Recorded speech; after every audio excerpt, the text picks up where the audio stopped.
Good morning everybody. I'm up here at the top of the haystack and crikey, what a morning. I'm really rushing. I accidentally slept in. My alarm went off, but I dozed off again afterwards, so I'm really rushing. I've taken one shot already. And now I'm just trying to keep moving. I'll get another roll loaded in a second. Just filming frantically and I'll just edit it all later. So I've just finished my roll of Velvet from yesterday, and crikey, I think I just got the good colours this morning.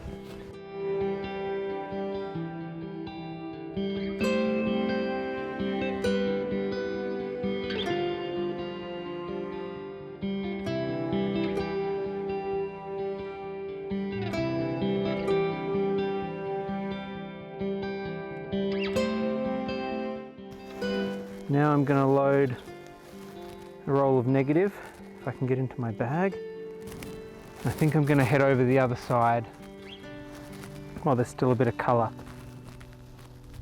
because that sun's up, so the eastern side is now going to be very difficult for me to shoot.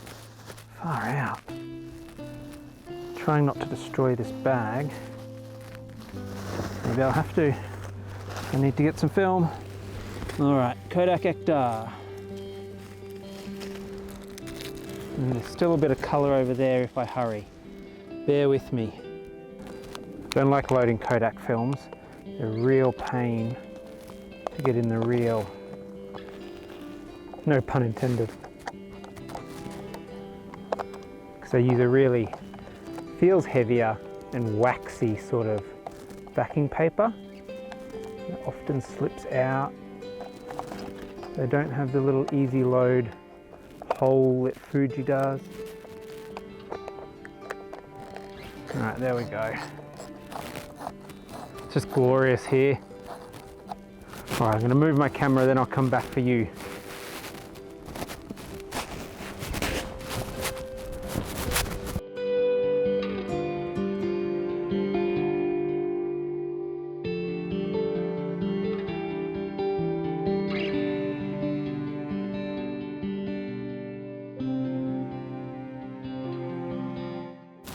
Okay, rushing down to the camera.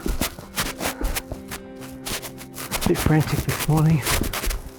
Can't believe I dozed off after my alarm. Then I woke up and it was after 6. Look at this. Ooh. I'm going to take a shot out this way where the light's falling. And then back over here. Okay, let's meter. Got a 3-stop grad filter in, but now I've got Hector. So let's see.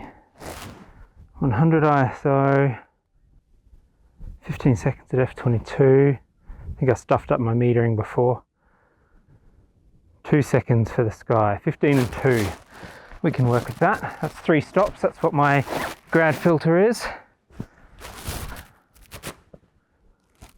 I'm going to go 23 seconds to allow for some reciprocity failure.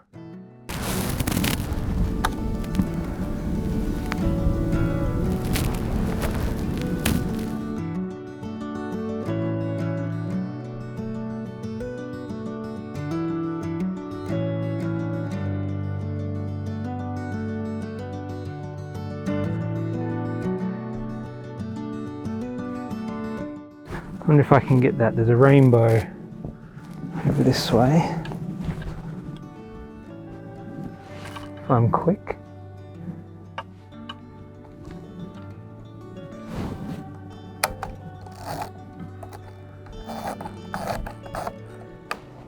You can almost see it fading. Okay.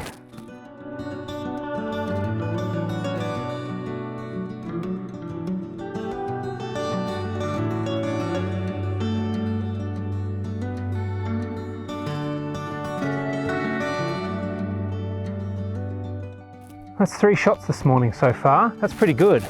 I want to try and get one out here where the light's just falling and we still got fog and mist. So let's go see if we can find one over there. What a morning.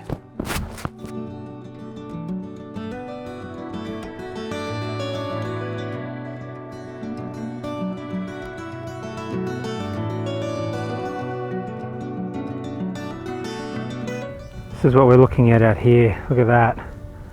The light falling on the mountains, the fog in the valley. Beautiful. Okay, I think I'm happy with my composition.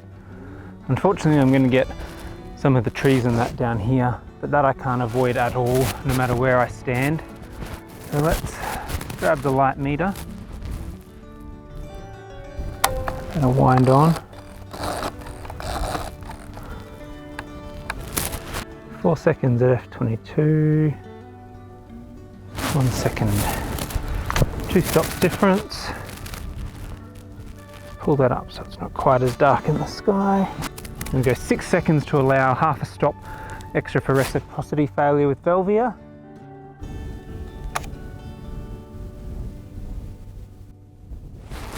There we go. Another one.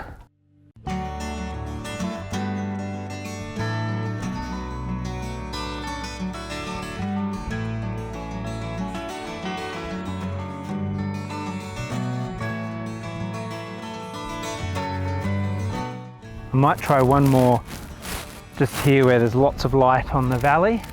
Then I'll head back over that side and see what I can find over there. Still got little pockets of cloud. That nice, that cool heavy cloud in the background. Bit of mist in there. That's pretty cool too. So here we go. This will be the last shot on this roll actually. Lock the tripod in.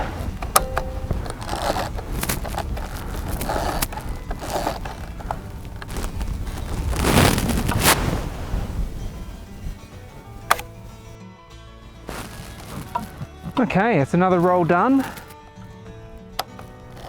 I'm going to go and check out the eastern side. Pretty happy so far. That's 6 photos this morning. Well, 5 actually. I did the first shot I took, I did 2 different exposures because I wasn't quite sure of the metering, and then another roll, so 5 shots.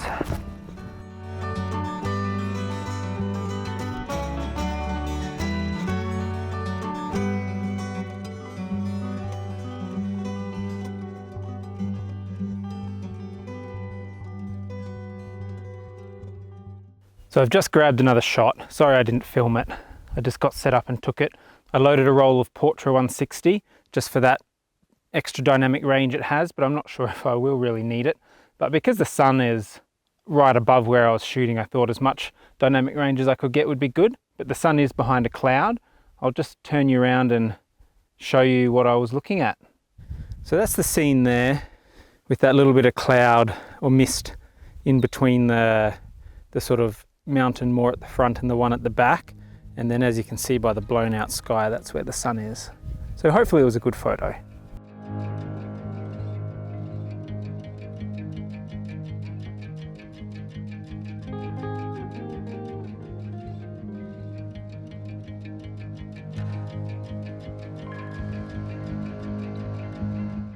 So I'm just gonna maybe take a bit of a wander, see if there's any vantage point for a really good southward facing composition. I sort of got one facing southwest earlier, but I want something even a little bit more to the south if I can, because there's some really cool mist in the valley over there and no sun directly on it as the sun's now behind the clouds. So I'll just go see what I can find. So it's going to be a very similar composition to what I got earlier, but I think I'm going to take it anyway. So I got 4 seconds at f45. I'm going to do 6 seconds for reciprocity failure, so here we go. Now that's the end of the roll because I accidentally skipped a photo. I hadn't realised I'd already wound on ready, and I'd wound on, so I missed one. It's unfortunate. I'm going to have 3 on this roll of Portra, but that's fine.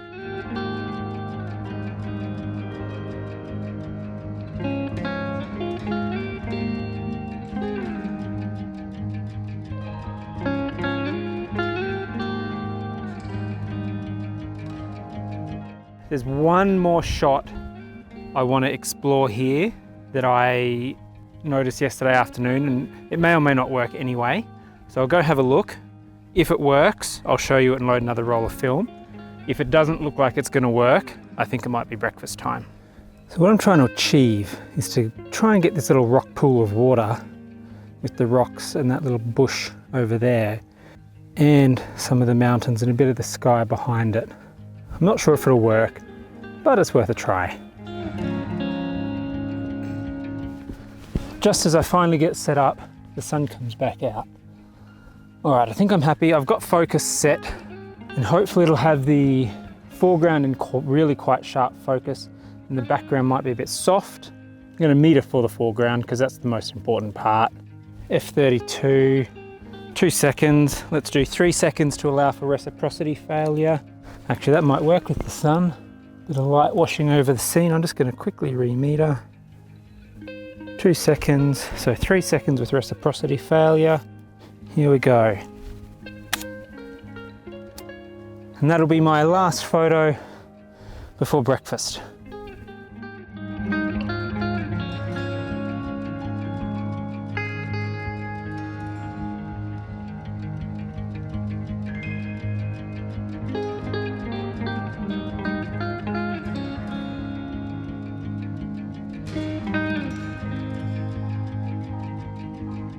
So I've hung the outer tent fly up over the main summit rock here, just hoping the sun comes out to give it a bit of sunlight to dry it out a little bit before I pack it down. There's not a lot of sun and it probably won't dry that much, but even though we're well after sunrise, the cloud and mist is still hanging around down here because there's not a lot of direct sun, I guess. It's glorious.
Breakfast time.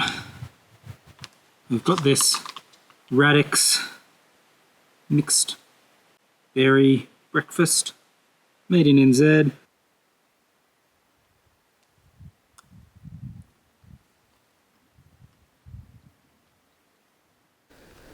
There's a bit of weather out there. It's kind of coming this way, but kind of also not. So I might get rained on. It's starting to spit, and I'm all packed up. I've got my rain jacket on, got the rain cover on my bag, which I've never used before, but it is starting to rain, so I put it on. About to head back down the hill, down to the track. I'm not going to record it, it's a bit sketchy sometimes, so I'm just going to put you away now after we have one more look around here. Talk to you soon. Goodbye, Haystack. What a spot. So I'm making my way down from the Haystack, trying to get back to the path. I've come a fair way, so I can't be that much further. But geez, it's tough going. There's no defined track, and I think I've gone past the point where all of the navigational cans I saw yesterday are. I don't think I'm in the same spot as I was on my way up, but at the end of the day, I've just got to go down that way. It doesn't really matter. It'll get to the track eventually. So I'm just Pushing through at the moment. The bush is too dense, I need both hands, it's too much to film. But just thought I'd check in and I'll show you what we're at. So this is the bush. It's all pretty thick. It's not so thick that I can't walk through it, but it's hard to find a path. I made it back to the path. What took me probably 40 to 45 minutes to get up yesterday, took me 17 minutes to get down. So that's good. All right, time to carry back along this way. So I'm heading back along the park, heading back towards Boundary Falls Campground. What a night that was. It was the first time using my new Climate, I think it's called Static V insulated mattress with a much higher R value than any of the previous ones I've had. And I've got to say, it probably got down to 5 or 6 degrees last night and camped on that hard granite. I did not get cold. I had on my merino thermals, long sleeve thermals, top and bottom, my merino beanie and gloves, and my socks. I was in my Denali sleeping bag, and that's it. No sleeping bag liner, no foam mattress under the inflatable one, and it was good. It stayed so warm. I'd also got a new Climate brand ultralight pillow. My old pillow sprung a leak, and this one weighs 70 grams. It's a bit noisier than the other one, but it was fine. It rained a little bit, probably at midnight maybe, but not too much. And yeah, it was a lovely night. I actually slept quite well. Woke up a few times, but had good blocks of sleep, so I don't feel exhausted. I mean, I sound exhausted now because I'm puffing from the walk, but not exhausted from lack of sleep. All right, I'm gonna keep moving. Talk to you soon.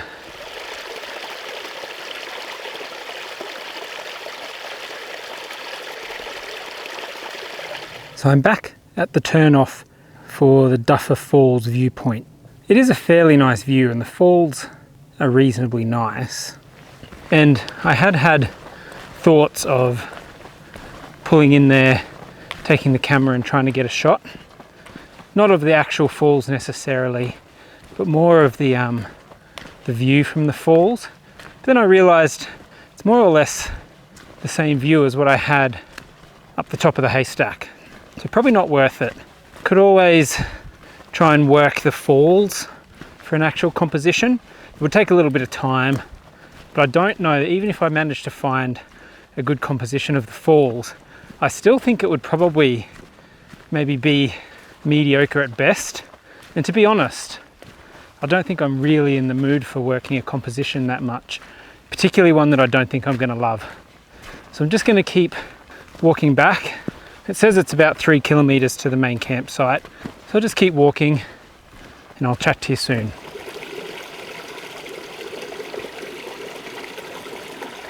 Almost there.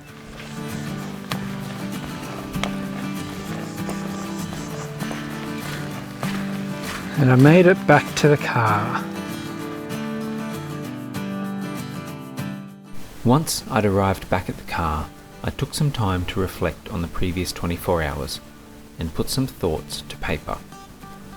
Much of the walk-in had been quite easy, just following the undulating fire trail. But things got tough once I'd exited the trail to head up the Haystack. But that difficulty is what makes it so rewarding. The trek from the path up was tough, I'll admit that, but the feeling of elation that washed over me upon reaching the summit was quite amazing. These challenges help us grow, and I believe they can help us when we face adversity in our normal lives as well. You can give up, or you could push through something unknown and really achieve something. I really enjoyed my time in the Gibraltar Range National Park, and I will absolutely be back.